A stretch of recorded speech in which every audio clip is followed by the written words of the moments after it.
welcome to How to Play Qwixx Bonus Side B, a game for 2 to 5 players. Now this is going to play just like normal Qwixx, but you will need a Qwixx bonus sheet, which you will buy from Germany, and it will be expensive. The alternative, of course, is to just go ahead and make your own sheets using some crayons, some paper. Go ahead and copy them and laminate them. That way you'll have it forever. So like always, you have a combined public number, combined white dice to form a public number, and one white dice and one colored dice will form the private number that only the roller gets to use. Anybody can use the public number, but only the roller can use a private number. Now on this sheet, there's some bonus boxes, which we're going to cover right now. You have a circle, a diamond, and you have a square, and you also have an octagon, and then you also have a star. Now in order to use these bonuses and get either their points or powers, you'll need to get both of them in the sheet. And so you'll see that during the game, so let's go ahead and get started. First player rolls a public 3, which both players can take, and they also have their private numbers available. So in this case, we saw player 1 take a 3 on red and the 3 on yellow, and the public number was used by player 2 to score the 3 on the the 3 on yellow.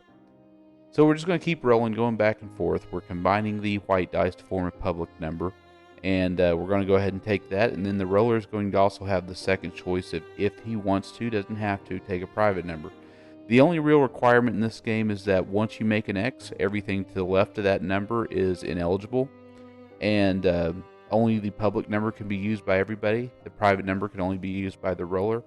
Other than that, it's a fun game, so if you are unable to take either the public or private number on your roll, only when it's your turn to roll the dice, if you can't do either one, then you must take what's known as a forfeit. Now, the game ends just like any other Qwixx.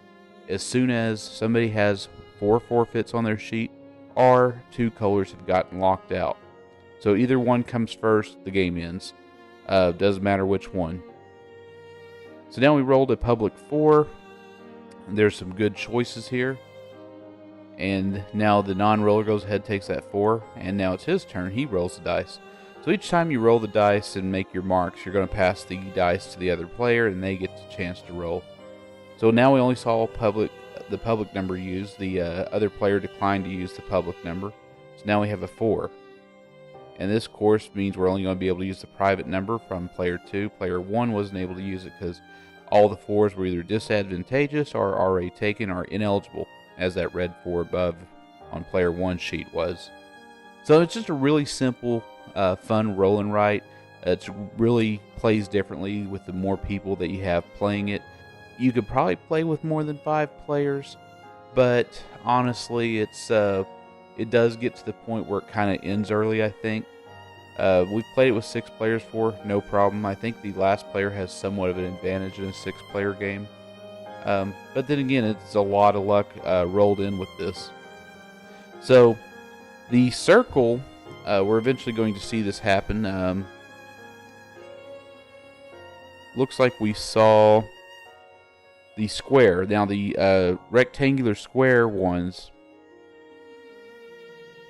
they if you get both of those, then whatever fewest crosses, whatever colored row you have the fewest crosses, that score will get doubled. Now the square boxes, if you manage to get both of those, that means you get to cross 2 boxes in a color row in which you have made the fewest crosses so far. And of course, this won't work if a color gets locked out. Now, none of these powers work on colors that get locked out of the game. That means basically enough X has been made, which is 5.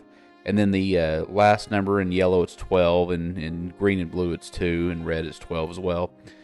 If that number gets rolled, you get the 12, and you get the lock symbol as an extra X. And then that dice comes out of the game. So if that happens and you manage to get one of these bonus boxes, you get both of them, you're not able to use those powers at all. You have to, those powers will no longer be good once the colors are locked out. So the star means that if you manage to get the star, whatever forfeits you have will not count against you. So if you get both stars, that's what occurs. Now, player 1 at the top, he managed not to get both squares, so he didn't get to cross out 2 X's because that blue 10 was untaken. Same thing with player 2 at the bottom. So neither player got to use that bonus this game. But this is kind of a fun expansion on Qwixx. I think it makes the game play even faster. It also makes your choices a little bit more pronounced as far as having an incentive. So we saw yellow get locked out on a private roll, so only one player was able to take that yellow. When that happens, when you have a number get locked out, players, it's to their advantage if they can take a public number on that color to take it, because that's the last time you're going to be able to make a mark in that color. And now we know the game's going to be over because 2's been rolled. Now it's been rolled on the public number, so both players got to take it and both players got to take the lock. When it's on a public number, you're allowed to do that. So now everybody's doing their score. They're circling what bonuses they got. And so now we saw the octagon, which earns 13 points. And we saw the star, which means the forfeits did not count for anything, so the forfeits were worth 0. So now we're just going to do the sum total, and whoever has the highest score is going to be declared the winner. And that's the simplicity of Qwixx Bonus B. Really fun game, real easy to get into. Not a lot of hard contemplating choices, but it's fun. And if you want to play this game, come to Card Game Meetups, and if you search in the description, you'll find all the credits and other channels that I enjoy. And you'll find our subreddit, Card Game Meetups. You'll find a Discord link where people talk about cards, dice games, backgammon, board games. And you'll also see these content creators gather together games, Hogwash Gaming, Learn Tarot Card Games. All wonderful content creators. Please visit their channels. And they have some really good stuff on there.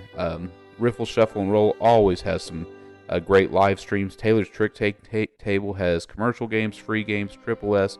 He also does home repair videos, apparently.